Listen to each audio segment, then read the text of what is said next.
So mga par, isang magandang balita nga po para sa ating mga Pinoy boxing fans. Dahil matapos nga po matalo ang ating pambato na si Nonito Donaire Jr. sa naging laban nito kontra sa WBA Bantamweight Champion na si Seiya Chuchumi. At bigo ito maging kampiyon sa edad na 43 anyos. Kung saan mga idol, dahil sa performance na pinakita ni Flash sa laban, sa bagong updated po na rankings ng WBA sa Bantamweight Division sa ngayon 2026, ginawa ulit nila mga idol si Flash na number 1 contender sa WBA title. Ibig sabihin nito mga idol, pwede pa talaga makipag-rematch si Donaire kontra kay Seiya Chuchumi, o di kaya mga idol, gumawa muna ito ng tune-up fight at hintayin na maglaban si Seiya Chuchumi kalaban si Takuma Inoue sa unification fight para sa dalawang titulo kaagad mapapalaban si Flash. Malamang mga idol, ito na ang naging bunga ng panawagan at apila ni Flash sa mga sanctioning bodies para bigyan ito ng opportunity na mapalaban ulit sa title fight matapos ang galawan nito sa digmaan niya kontra Sapon. Tinupad ng WBA ang hiniling ng Pinoy, kaya asahan natin mga idol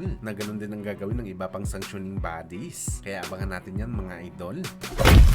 Samantala dahil nga po sa pasabog na sinabi ni Manny Pacquiao na meron na ito niluluto na malaking laban at ngayon buwan daw ito i-announce. Kung saan mga idol, nag-trigger naman ito sa mga boxing fans para sabihin na posible unahin daw ni Floyd na labanan si Pacman kumpara sa nakatakdang exhibition fight nito kontra si Mike Tyson. Matapos lumabas ang report mga idol na low budget na daw si Mayweather Jr. at kailangan nito ng malaking pera. Bagamat rumors pa lang ito mga boss, na kay Floyd pa rin ang tunay na desisyon kung sino ang kanyang uunahin na labanan. Pero isa lang talagang sinasabi natin mga idol na mas papaldo talaga si Floyd na malaki kung kalaban nito ang Pinoy legend kaysa sa exhibition fight nito kontra kay Mike Tyson, na alam naman ng lahat mga boss na magiging dramahan lang ang bakbakan nila. Kumpara kay Pacman, exciting ang bakbakan dahil hindi naman nagbibiro si Pacman pagdating sa laban. Kung bugbugan mga idol, talagang bugbugan talaga mangyayari sa ibabaw ng boxing ring. Kahit exhibition fight pa ang laban, wasakan pa rin talaga mangyayari dito, kagaya sa naging laban nito kontra kay Rokia Anpo.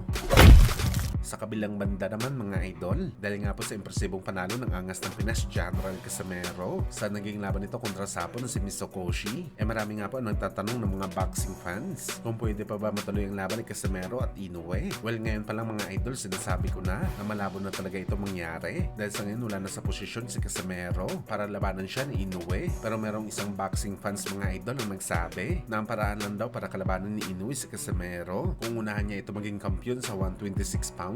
Well, sa totoo lang mga idol, hindi masamang ideya to. Ito talagang pinaka-the best na paraan para pansinin si Casimero ni Inoue. Pero ang tanong dito mga boss, kung paano ito gagawin ni Casimero, hindi pa naman ito rated sa 126 pounds. At ang masasabi natin ng mga kampiyon sa 126 na nakikita natin na pwede talunin ni Casimero na sina Angelo Leo at Nick Ball, lahat sila merong laban. Kaya para sa ating mga idol, imposible na din ito. Magandang ideya mga idol na maging kampiyon muna si Casimero sa featherweight para mapansin ito ni Inoue. Hindi natin alam mga idol kung kaya ba na maging kampiyon ni Casimero sa featherweight, unless na lang mga idol kung handa si Koki Kaminda na magsunog na malaking pera para sa 36 anyos na si Cuadro Alas.